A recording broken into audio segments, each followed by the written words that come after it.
성도님 여러분 반갑습니다. 오늘 하루도 기도와 말씀으로 승리하는 하루 되시길 축복합니다. 먼저 샘물의 기도로 하나님께 기도하고 시작하겠습니다. 마음 모아 샘물의 기도를 하나님께 드리겠습니다. 먼저 우리의 믿음을 고백합니다. 보라, 내가 새 일을 행하리니 이제 나타낼 것이라. 아멘. 어김없이 우리에게 새해를 허락하신 하나님의 은혜에 감사드립니다. 다사다난했던 지난해를 뒤로하고 하나님의 새 일을 행하심을 기대하며 믿음으로 희망찬 걸음을 걷게 하소서. 예배와 교회를 위해 기도합니다. 아름답고 거룩한 것으로 여호와께 예배할지어다. 온 땅이여 그 앞에 서떨지어다. 아멘. 시와 찬송과 신령한 노래로 찬양받기에 합당하신 하나님, 우리의 예배가 거룩하고 아름다운 예배가 되게 하소서.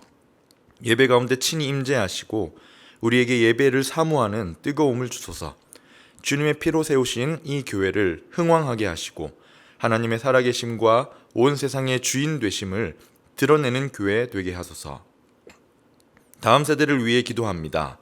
내가 내 자녀들이 진리 안에서 행한다 함을 듣는 것보다 더 기쁜 일이 없도다. 아멘. 우리 샘물의 자녀들이 무엇보다 하나님을 경외하며 진리 안에 행하는 자들이 되게 하소서.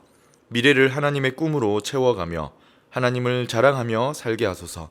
세상을 변화시키는 힘을 소유하여 어디에 있든 선한 영향력을 끼치는 푸른 의의 나무들로 세워주소서. 시니어 세대를 위해 기도합니다. 사랑하는 자여, 내 영혼이 잘됨 같이 내가 범사에 잘되고 강건하기를 내가 간구하노라. 아멘.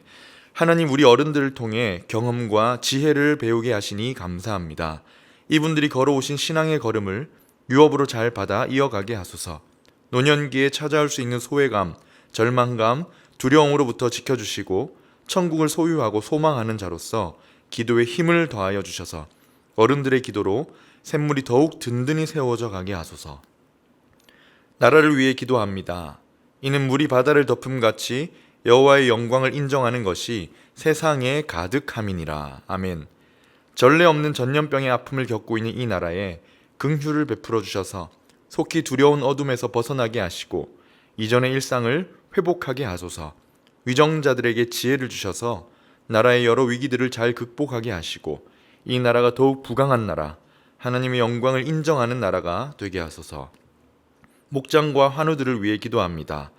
만일 한 지체가 고통을 받으면 모든 지체가 함께 고통을 받고 한 지체가 영광을 얻으면 모든 지체가 함께 즐거워하느니라. 아멘.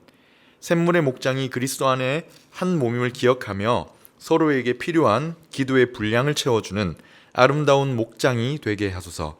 병중에 있는 분들의 아픔과 고통을 외면치 마시고 믿음으로 승리하게 하시고 주의 능력의 손으로 만져주시고 치유하여 주소서. 오늘도 샘물 성도의 하루를 지키시고 주의 뜻대로 인도하여 주소서. 예수님의 이름으로 기도합니다. 아멘. 오늘 함께 나눌 하나님 말씀은 요한복음 4장 43절에서 54절까지 말씀입니다. 이틀이 지남에 예수께서 거기를 떠나 갈릴리로 가시며 친히 증언하시기를 선지자가 고향에서는 높임을 받지 못한다 하시고 갈릴리에 이르심에 갈릴리인들이 그를 영접하니 이는 자기들도 명절에 갔다가 예수께서 명절 중 예루살렘에서 하신 모든 일을 보았음이더라. 예수께서 다시 갈릴리 가나에 이르시니 전에 물로 포도주를 만드신 곳이라. 왕의 신하가 있어 그의 아들이 가버나움에서 병들었더니 그가 예수께서 유대로부터 갈릴리로 오셨다는 것을 듣고 가서 청하되 내려오셔서 내 아들의 병을 고쳐주소서 하니 그가 거의 죽게 되었음이라. 예수께서 이르시되 너희는 표적과 기사를 보지 못하면 도무지 믿지 아니하리라. 신하가 이르되 주여, 내 아이가 죽기 전에 내려오소서. 예수께서 이르시되 가라, 내 아들이 살아있다 하시니 그 사람이 예수께서 하신 말씀을 믿고 가더니 내려가는 길에서 그 종들이 오다가 만나서 아이가 살아있다 하거늘 그 낫기 시작한 때를 물은즉 어제 7시에 열기가 떨어졌나이다 하는지라. 그의 아버지가 예수께서 내 아들이 살아있다 말씀하신 그 때인 줄 알고 자기와 그 온 집안이 다 믿으니라. 이것은 예수께서 유대에서 갈릴리로 오신 후에 행하신 두 번째 표적이니라. 아멘. 오늘의 말씀은 믿음입니다. 믿음. 믿음 가운데서도 예수님께서 기뻐하시는 믿음, 예수님께서 좋아하시는 그 어떤 믿음이 어떤 것인가? 믿음에 대해 여러 가지 모습이 있는데요. 오늘은 예수님께서 기뻐하시는 믿음은 어떤 것일까요? 오늘 본문은 믿음에 대해 다루고 있습니다. 그런데 앞에 나온 사마리아 본문과 이렇게 이어지고 있지 않습니까? 오늘 본문은 사마리아 본문과 대조를 이루는 본문입니다. 앞에 본문과 이렇게 비교하고 대조되는 본문. 기억을 조금 되살려서 사마리아에서 어떤 일이 있었습니까? 엄청 놀라운 일들이 일어났었지요. 우물가에 찾아왔던 여인이 예수님을 만났습니다. 그런데 그냥 만난 것이 아니라 예수님이 곧 그리스도, 메시아라는 것을 믿음으로 받아들이게 되었었죠. 25절에 보면 여자가 이르되 메시아 곧 그리스도라 하는 이가 오실 줄을 내가 아노니 그가 오시면 모든 것을 우리에게 알려주실 겁니다. 그러자 예수님이 뭐라고 하셨습니까? 네가 지금 말하는 내가 그라 라고 하셨습니다. 우물가에서 만난 여자의 믿음을 보시고 예수님은 자신을 분명히 드러내 보이셨고 이 여자는 예수님이 그리스도이심을 알고는 물동이를 버려두고 마을 사람들에게 뛰어가서 외칩니다. 와서 보라, 그리스도께서 오셨다. 그리고 39절 이렇게 가면 이 여자가 증언을 합니다. 그러자 동네의 많은 사마리아인들이 예수님을 믿었다고 합니다.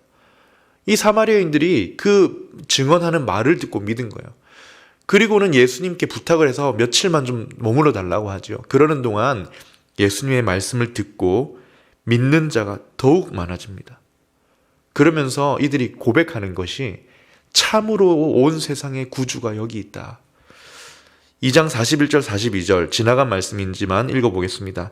예수의 말씀으로 말미암아 믿는 자가 더욱 많아 그 여자에게 말하되 이제 우리가 믿는 것은 내 말로 인함이 아니니 이는 우리가 친히 듣고 그가 참으로 세상의 구주신 줄 알미라. 엄청난 사건이지요. 예수님을 그리스도로 우리의 구원자이신 줄 알고 믿는 역사가 일어난 겁니다. 그런데 문제는 오늘 본문이에요. 조금 전에 이스라엘 밖의 사람, 멸시받던 사마리아인들이 예수님의 표적과 어떤 기적을 보고서가 아니라 말씀을 듣고 세상의 구주신 줄 알고 믿었지 않습니까?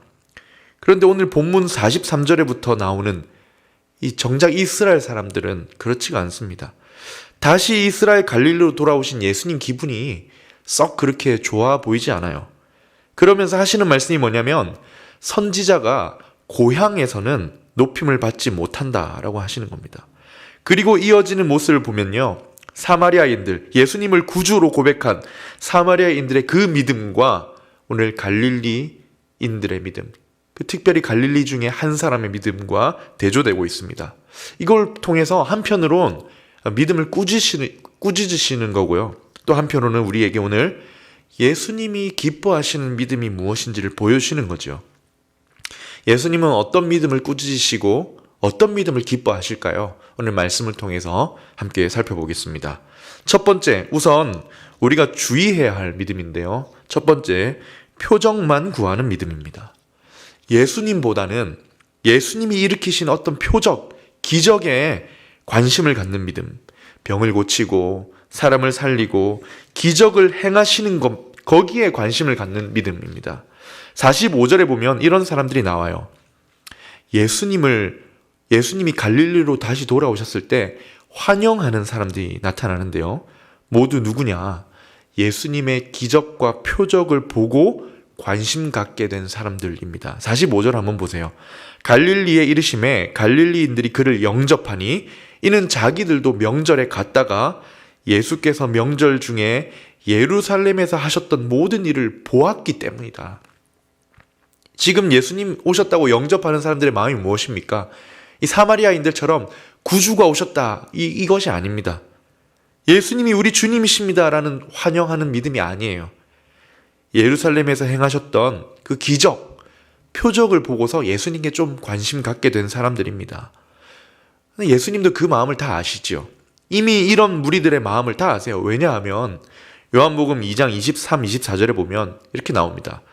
6월절에 예수께서 예루살렘에 계시니 많은 사람이 그의 행하시는 표적을 보고 그의 이름을 믿었으나 예수님이 그 몸을 그들에게 의탁하지는 않으셨다. 왜냐하면 친히 모든 사람을 아셨기 때문이다. 예수님은 지금 갈릴리 사람들이 나와서 영접하는데 그 마음을 다 알고 계십니다. 무슨 마음으로 영접하는지 알고 계시는 거예요. 참 마음이 어떠셨을까요? 좀 전에 이스라엘 바깥에서 예수님이 우리의 구주십니다 라는 고백을 듣고 오셨는데 정작 자기 백성에게 오셨을 때 이들의 마음을 보고 마음이 어떠셨을까요? 얼마나 슬프셨을까요? 자기 백성인 갈릴리 사람들은 표적과 기적을 본 이유로 그것 때문에 예수님을 영접하고 환영하고 있기 때문입니다. 그리고 또 문제는 이 믿음이 온전하지 못할 뿐더러 얼마 가지도 못한다는 거예요. 결국 나중에 요한복음 12장 37절에 가면요. 이렇게 나옵니다. 이렇게 많은 표적을 그들 앞에서 행하셨으나 그를 믿지 아니하니. 표적과 기적을 보고 믿는 믿음은 온전한 믿음으로 나아가기가 참 어려운 모양입니다. 요한복음 6장 66절에도 나오는데요. 그때부터 그의 제자 중에서 많은 사람이 떠나가고 다시 그와 함께하지 않았다고 합니다. 표적을 행하시고 기적을 행하시고 병을 고치고 귀신을 쫓아내고 뭔가를 일으키실 때는 좋았지만 그 이상 희생이 필요하거나 결단이 필요할 때 더 이상 예수님께로 나아가지 못하는 믿음이죠. 구주 되신 예수님에 대한 고백이 없는 믿음이기 때문에 별로입니다. 힘이 없어요. 온전하지가 못합니다. 첫 번째 믿음이 무엇입니까? 표적만 구하는 믿음. 두 번째는 무엇일까요? 두 번째는 눈으로 봐야 믿는 믿음입니다. 눈으로 예수님의 기적과 표적 행하심을 보고 예수님에 대해 믿는 믿음. 이건 조금 나은 것 같지요? 눈으로 보고 믿는 믿음. 그러나 이 믿음도 예수님이 그렇게 기뻐하진 않으십니다. 46절에서부터 한 사건이 나타나죠. 갈릴리인들은 이런 사람이다 하신 후에 더 구체적으로 한 사람을 통해 보여주시는 건데요. 표적과 기사를 보고 예수님을 환영하는 갈릴리인 중에 한 사람을 보여주는 사건. 기적을 보고 예수님께 관심 갖고 나온 왕의 신하입니다. 지금 장소도 더 좁혀지고 있어요. 갈릴리 가나에서 일어난 일이다. 거기서 왕의 한 신하 한 사람이 찾아왔는데 아들이 병들어 죽게 되었다는 겁니다. 오셔서 고쳐달라는 거예요. 그의 간곡한 부탁에 예수님이 뭐라고 하십니까? 바로 고쳐주거나 이렇게 하지 않으시고 한마디 말씀을 하십니다. 48절에 너희는 표적과 기사를 보지 못하면 도무지 믿지 아니하리라. 꾸짖는 말씀이지요. 지금 너희는 표적과 기사를 봐야만 나를 믿지 거기 관심이 있지 이런 말씀이에요. 근데 그 말에도 아랑곳하지 않고 왕의 신하는 계속 발목을 붙잡고 간청을 합니다. 주여 내 아이가 죽기 전에 내려오셔서 오소서. 물론 참 간절했겠지요. 아들의 생명이 달린 일이지 않습니까? 그런데 예수님에게 관심이 없고 그 고쳐주신다는 기적에만 매달리고 있는 겁니다. 물론 이해는 갑니다. 그 아비된 마음에 얼마나 마음이 간절했겠습니까? 그런데 오늘 본문이 비추는 관점, 예수님의 관점에서는 이 사람의 믿음 또한 훌륭한 믿음이 아니었던 것입니다. 예수님은 그러나 다시 표적을 행하시지요. 뭐라고 하시냐면 그에게 가라, 내 아들이 살아있다 라고 하시자 그 왕의 신하는 그 말씀을 신뢰함으로 돌아갑니다. 그리고 내려가는 길에 거꾸로 그를 향해 달려오는 집에서 오는 종들을 만났는데 하는 말이 아이가 살았다는 겁니다. 그러자 이 왕의 신하가 뭐를 하냐면 확인을 하기 시작해요. 몇 시에 낫기 시작했냐는 겁니다. 그래서 어제 7시에 열이 떨어졌다고 하자 그제야 예수님이 살았다, 가라 하신 그 때와 일치한다는 것을 깨닫고 믿었다라고 합니다. 무슨 믿음입니까? 기적을 보고 믿는 믿음이라 할 수 있죠. 이 기적이 일어난 타이밍, 과정, 결과 이 모든 것을 눈으로 보고 난 뒤에 믿는 믿음입니다. 결국 예수님을 향한 믿음을 가지게 되었다는 것은 참 감사한 일이지만 그런데 예수님은 이 믿음 또한 그렇게 기뻐하진 않으세요. 왜냐하면 너희는 표적과 기사를 보지 못하면 도무지 믿지 아니하리라 라고 하신 이후에 그 말을 하신 이후에 이루어진 일이기 때문입니다. 두 가지 믿음에 대해 나눴습니다. 보고도 그냥 표적만 구하는 믿음, 그리고 눈으로 봐야만 믿는 믿음. 세 번째는 무엇일까요? 세 번째는 말씀을 듣고 믿는 믿음입니다. 기적과 표적이 아니라 예수님의 말씀을 듣고 믿는 믿음, 사마리아 사람들이 보여줬던 그 믿음, 예수님이 원하시고 기뻐하시는 믿음, 말씀을 듣고 믿는 믿음입니다. 오늘 본문은 뭔가 아쉬움으로 맞춰요. 54절 마지막 절에 보면 이렇게 마무리됩니다. 이것은 예수께서 유대에서 갈릴리로 오신 후에 행하신 두 번째 표적이니라. 왕의 신하가 그 아들의 병고침 기적을 보고 예수님 믿었지요. 이것이 두 번째 표적이었다는 겁니다. 이 표적을 통해 그와 그 온 집이 예수님 믿었습니다. 그러나 오늘 43절에서 54절 이 긴 본문을 관통하는 동사가 하나 있는데요. 보다라는 동사입니다. 예수님이 하신 모든 일을 보았기 때문에 영접했고, 보지 못하면 도무지 믿지 못한다고 꾸짖으셨고, 왕의 신하는 두 번째 표적을 보고서 예수님을 믿었고, 이 일은 첫 번째 표적을 행하신 갈릴리 가나에서 이루어졌다. 지금 표적, 보았다, 보고서 믿었다, 보지 않으면 믿지 못한다. 이 보다라는 동사가 계속 이렇게 흐르고 있습니다. 무슨 말입니까? 한편으로 이렇게 예수님의 능력을 봐서라도 믿게 되는 것이 참 은혜이지만 앞에 나왔던 사마리아인들의 믿음과 참 대조적이라는 겁니다. 사마리아 사람들, 그들은 어떤 기적이나 표적을 본 사람들이 아니잖아요. 예수님이 어떤 분이시라는 말씀을 듣고 믿었고, 예수님을 초청해서 그 하시는 말씀을 듣고는 참으로 우리의 구원자이시다, 이분이 우리의 구주시다라고 고백했지 않습니까? 예수님이 정말 기쁘셨을 것 같아요. 그런데 갈릴리로 오셔서는 왜 별로 기분이 좋지 않으셨습니까? 이들은 봐야 믿거나 보고도 믿지 못하거나 표적만 찾거나 하는 사람들이었기 때문입니다. 여러분, 오늘 예수님은 어떤 믿음을 원하십니까? 말씀을 듣고 믿는 믿음. 기적을 봐야만 믿는 믿음이 아니라 예수님에 대한 말씀을 듣고 예수님을 구주로 믿는 믿음, 받아들이는 믿음입니다. 그래서 요한복음 20장 29절은 이렇게 말합니다. 예수께서 가라사대 너는 나를 본고로 믿느냐? 보지 못하고 믿는 자들은 복되도다. 성도님 여러분, 오늘 우리의 현실이 조금 무겁습니다. 뭔가 기적과 놀라운 일들이 늘 우리의 삶에 가득하지가 않지요. 그럼에도 예수님의 마음이 무엇입니까? 보지 않고 믿는 믿음.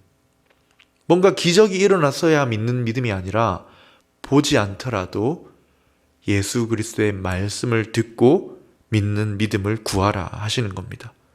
보지 못하고 믿는 너희가 복되다고 하시는 겁니다. 말씀을 정리하겠습니다. 사랑하는 성도님 여러분, 우리 오늘 믿음을 한번 구하는 시간이 되면 좋겠습니다. 보지 않고 믿는 것이 참 어려운 모양입니다. 그러나 우리가 오늘 믿음을 구할 때 뭔가 기적이 일어나지 않아도, 뭔가 우리 삶에 특별한 일이 벌어지지 않아도 말씀을 통해 내 구주 예수님을 고백하며 신실하게 그 길을 걸어가는 귀한 믿음 주실 줄 믿습니다. 오늘 아침 이 믿음을 구합시다. 믿음을 구하는 우리에게 하나님께서 우리 주 예수님이 기뻐하시는 믿음, 말씀을 듣고 예수님을 따르는 믿음, 말씀으로 하나님의 능력과 일하심을 믿고 따라가는 신실한 믿음을 우리에게 풍성하게 해 주실 줄 믿습니다. 이 기쁨을 누리고 또 칭찬 얻으시는 여러분들 되시기를 주님의 이름으로 축원합니다. 이 시간 함께 기도할 때 하나님 믿음 주옵소서. 우리 삶에 뭔가 기적과 표적 이런 것이 없더라도, 좀 우리 삶이 고단하다 할지라도 말씀을 통해 예수 그리스도 믿고 나아가는 믿음 주시옵소서. 우리 예수님 기뻐하시는 믿음을 구하면 좋겠습니다. 두 번째, 주님 예배를 사모하는 마음 주셔서 예배 가운데 늘 하나님의 임재를 경험하고 하나님께 영광 돌려드리는 인생이 되게 하옵소서. 세 번째로, 계속해서 코로나 상황 가운데 있는데 우리 가정과 우리 교회, 우리 성도들을 주님 보호하여 주시옵소서. 이렇게 기도하시고 개인의 기도 제목으로 기도하도록 하겠습니다.